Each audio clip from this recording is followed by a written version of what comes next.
નમસ્કાર દોસ્તો, સુપરફાસ્ટ તાજા સમાચારમાં તમારું સ્વાગત છે। દેશ, દુનિયા અને ગુજરાતના તાજા, મોટા અને સૌથી મહત્વપૂર્ણ સમાચાર જાણીએ તે પહેલા તમે ચેનલમાં નવા હોય તો ચેનલને જરૂરથી સબસ્ક્રાઇબ કરીને વિડીયોને લાઇક કરી દેજો। સૌથી પહેલા દોસ્તો આપણે વાત કરીએ તો ખાદ્ય તેલોની કિંમતોમાં મોટો ઘટાડો। જી હા દોસ્તો, ગુજરાતમાં તહેવારોની સિઝનમાં ખાદ્ય તેલના ભાવમાં મોટી રાહત મળી છે, જેમાં સરકારના જીએસટી સ્લેબમાં ફેરફાર અને નવી મગફળી તથા કપાસની આવકના કારણે છેલ્લા 5 દિવસમાં સિંગતેલ, કપાસિયા તેલ તેમજ પામ તેલના ભાવમાં ₹75 પ્રતિ ડબ્બાનો ઘટાડો થયો છે।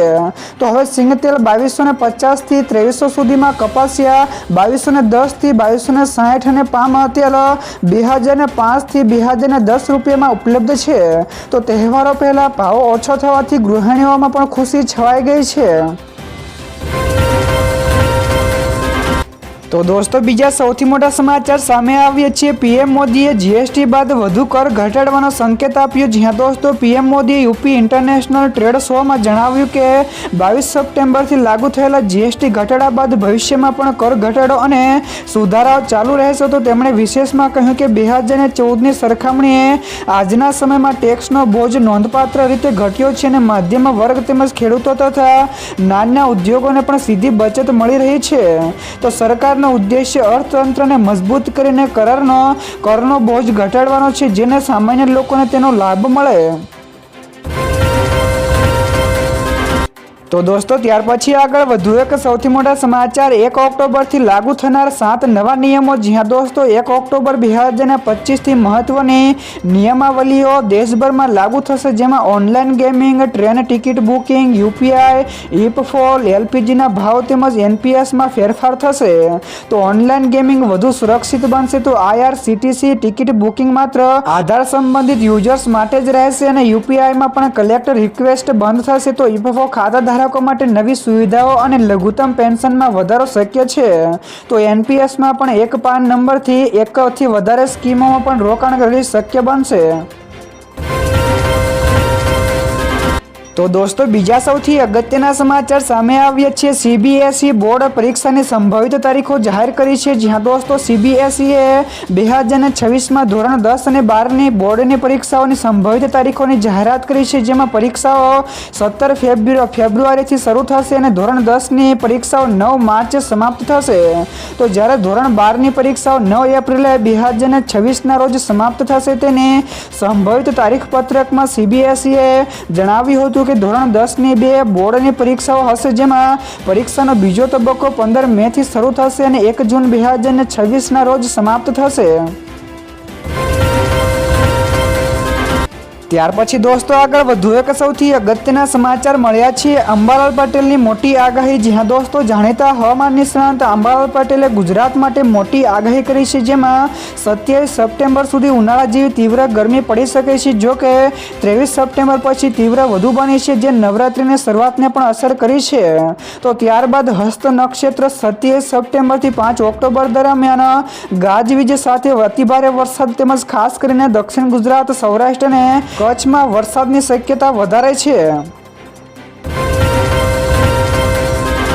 ત્યારબાદ દોસ્તો ફટાફટ આગળના બીજા સમાચારની વાત કરવામાં આવે તો રેલવે કર્મચારીઓને દિવાળીની મોટી ભેટ। જ્યાં દોસ્તો રેલવે કર્મચારીઓ માટે સારા સમાચાર છે, જેમાં કેન્દ્રીય મંત્રીમંડળ આગામી બેઠકમાં દિવાળી બોનસને મંજૂરી આપી શકે છે। તો આ સિવાય સરકારી સૂત્રો અનુસાર તહેવારોની મોસમોને ધ્યાનમાં રાખીને ઉત્પાદકતા આધારિત બોનસ પણ જાહેર થઈ શકે છે। તો ગયા વર્ષે 1.1 મિલિયન કર્મચારીઓને આ બોનસ મળ્યું હતું, જેણે મનોબળ અને તહેવારોના ખર્ચમાં વધારો કર્યો છે। તો જીએસટી ઘટાડા સાથે આ બોનસ દિવાળી દરમિયાન છૂટક માંગ પણ વધારીને વર્ષના અંતે આર્થિક ગતિવિધિને પણ ટેકો આપશે। તો દોસ્તો બીજા સૌથી મહત્વપૂર્ણ સમાચાર સામે આવ્યા છે। ગઈકાલે રાજ્યમાં નવા તાલુકાઓ અસ્તિત્વમાં આવ્યા છે। જ્યાં દોસ્તો જેમાં કેબિનેટ બેઠકમાં રાજ્યમાં નવા 17 જેટલા તાલુકાઓ ઉમેરવાની મંજૂરી આપવામાં આવી છે, જેમાં થરાદમાંથી રાહા તાલુકો, સોનગઢમાંથી ઉકાઈ નવો તાલુકો, માંડવીમાંથી અરેઠ નવો તાલુકો, મહુવામાંથી અંબિકા તાલુકો તેમજ નવા બનશે। તો આ સિવાય બનાસકાંઠાના 2 ભાગ કરવામાં આવશે અને થરાદ નવો જિલ્લો અસ્તિત્વમાં પણ આવશે, જે લાંબા સમયથી કારણોસર વિભાજન અટકેલું હતું।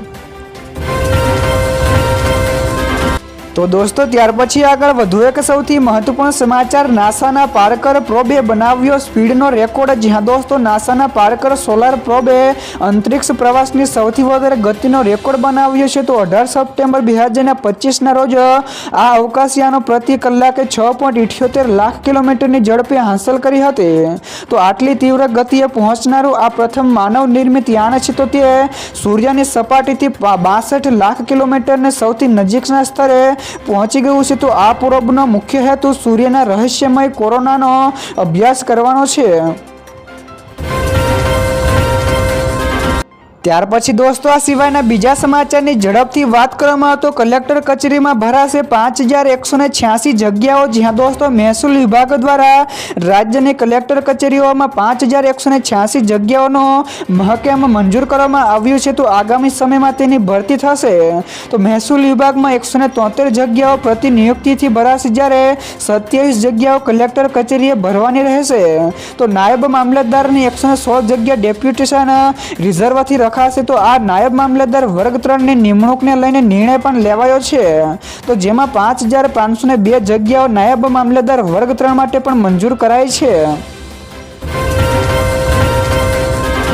તો દોસ્તો બીજા સૌથી મોટા સમાચાર સામે આવ્યા છે। પીઓકે ખાલી કરવા ભારતે આપી ચેતવણી। જ્યાં દોસ્તો સંયુક્ત રાષ્ટ્રમાં ભારતે પાકિસ્તાનને નમ્ર પરંતુ કડક ભાષામાં ચેતવણી આપી છે કે તે કાશ્મીરની કબજાવાળી જગ્યાઓ ખાલી કરે।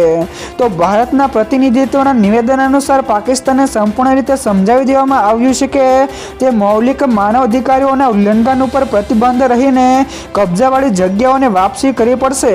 તો ભારતના મંતવ્ય અનુસાર આ મુદ્દો અમુક વિસ્તારોમાં આંતરરાષ્ટ્રીય સ્તરે પણ ખૂબ જ મહત્વપૂર્ણ બની ગયો છે। તો દોસ્તો ત્યાર પછી આગળ વધુ એક સૌથી મોટા સમાચાર મળ્યા છે। 29 સપ્ટેમ્બર સુધી ભારે વરસાદની આગાહી છે। જ્યાં દોસ્તો ગુજરાતમાં નવરાત્રી દરમિયાન 27 થી 29 સપ્ટેમ્બર સુધી ભારે વરસાદની આગાહી છે। તો હવામાન વિભાગે અનુસાર સાયક્લોનિક સર્ક્યુલેશન સિસ્ટમ સક્રિય થતા દક્ષિણ ગુજરાતના ભરૂચ, સુરત, નવસારી, ડાંગ, વલસાડ સહિતના વિસ્તારોમાં ભારે વરસાદની પડી શકે છે। તો આ ઉપરાંત સૌરાષ્ટ્ર અને કચ્છમાં પણ ગાજવીજ સાથે હળવા વરસાદ રહેશે। તો આ આગાહીને કારણે માછીમારોને પણ દરિયો ન ખેડવા માટેની સૂચનાઓ આપવામાં આવી છે। તો દોસ્તો બીજા સૌથી અગત્યના સમાચાર સામે આવ્યા છે। રશિયા સિવાય ગમે ત્યાંથી તેલ ખરીદો। જ્યાં દોસ્તો અમેરિકાના ઉર્જા મંત્રી ક્રિસ રાઇટે ભારતને રશિયા પાસેથી ક્રૂડ ઓઇલની આયાત ઉપર ફરી એકવાર વિચાર કરવાની અપીલ કરી છે। તો ન્યૂયોર્કમાં તેમણે કહ્યું કે તમે દુનિયાના કોઈ પણ દેશ પાસેથી તેલ ખરીદી શકો છો, બસ રશિયાથી નહીં। તો તેમણે સ્પષ્ટતા કરી છે કે અમેરિકા ભારતને સજા આપવા નથી માંગતું, પણ યુક્રેન યુદ્ધ સમાપ્ત કરવા માંગે છે। તો રાઇટ્સે પણ વિશેષમાં કહ્યું કે અમેરિકા ભારત સાથે સંબંધો મજબૂત કરવા અને રશિયા ઉપર દબાણ લાવવા માટે સહયોગ ઈચ્છે છે। ત્યારબાદ દોસ્તો ફટાફટ આગળના બીજા સમાચારની વાત કરવામાં આવે તો જાન્યુઆરીથી એટીએમમાંથી નીકળશે પીએફના પૈસા। જ્યાં દોસ્તો કર્મચારી ભવિષ્ય નિધિ સંગઠન એટલે કે ઇપફો જાન્યુઆરી 2026થી એટીએમમાંથી પીએફના પૈસા કાઢવાની સુવિધાઓ શરૂ કરી શકે છે। તો 7.8 કરોડ કર્મચારીઓને આનાથી મોટી રાહત મળશે, કારણ કે હવે પૈસા ઉપાડવા માટે ઓનલાઈન ક્લેમ કે લાંબા ઇંતજારની જરૂર નહીં રહે। તો ઇપફોની સર્વોચ્ચ નિર્ણય લેનારી સંસ્થા સીબીટી આ ઓક્ટોબરના બીજા સપ્તાહમાં મળનારી બેઠકમાં આ સુવિધાને મંજૂરી આપી શકે છે। તો દોસ્તો બીજા સૌથી મહત્વપૂર્ણ સમાચાર સામે આવ્યા છે। તેજસ વિમાનોનો ઐતિહાસિક ઓર્ડર। જ્યાં દોસ્તો સંરક્ષણ મંત્રાલયે હિન્દુસ્તાન એરોનોટિક્સ લિમિટેડ સાથે ₹62,370 કરોડના કરાર ઉપર હસ્તાક્ષર કર્યા છે। તો આ ડીલ હેઠળ આઈએએફ માટે 97 સ્વદેશી લડાકુ વિમાન તેજસ MK-1A વિમાન ખરીદવામાં આવશે।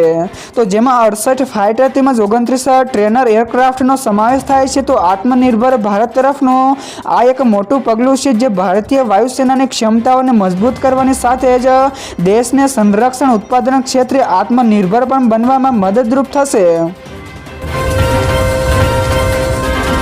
તો દોસ્તો ત્યાર પછી આગળ વધુ એક સૌથી મહત્વપૂર્ણ સમાચાર શેર માર્કેટ વિશે પણ મળ્યા છે. તો ભારતીય શેર બજાર રેડ ઝોનમાં બંધ થયું. જી હા દોસ્તો, ભારતીય શેર બજારમાં ગઈકાલે દબાણ હેઠળ રહ્યા, પરંતુ નિફ્ટી અને સેન્સેક્સ સતત 5મા દિવસે નીચા સ્તરે ટ્રેડ થયા હતા. તો જેમાં સેન્સેક્સ 595 પોઈન્ટના ઘટાડા સાથે 81,159 અંક ઉપર બંધ થયો હતો, જ્યારે આ ઉપરાંત નિફ્ટી પણ 166 પોઈન્ટ ઘટીને 24,890 ઉપર બંધ થયો હતો. તો ઓટો તેમજ આઈટી ક્ષેત્રના નબળાઈએ બજારને નીચે ખેંચી લીધું હતું, જ્યારે મેટલ અને સંરક્ષણ શેરોએ થોડી રાહત આપી હતી. પાવાગઢ અને માતાના મઢ ખાતે દોડશે એક્સ્ટ્રા બસો. જી હા દોસ્તો, નવરાત્રિના તહેવારોમાં પાવાગઢ અને કચ્છમાં માતાના મઢ ખાતે કુલ 120 એક્સ્ટ્રા બસોનું સંચાલન કરવામાં આવી રહ્યું છે. તો આ એક્સ્ટ્રા બસોના સંચાલનનો રાજ્યના અંદાજિત 8.20 લાખથી વધારે દર્શનાર્થીઓને લાભ મળશે. તો ચાલુ વર્ષે 2025માં પાવાગઢ ખાતે દર્શનાર્થીઓ માટે પાવાગઢથી માચી સુધી નિગમ દ્વારા દૈનિક 55 એક્સ્ટ્રા બસોનું સંચાલન કરીને અંદાજિત 7.5 લાખ મુસાફરો લાભ અપાય છે.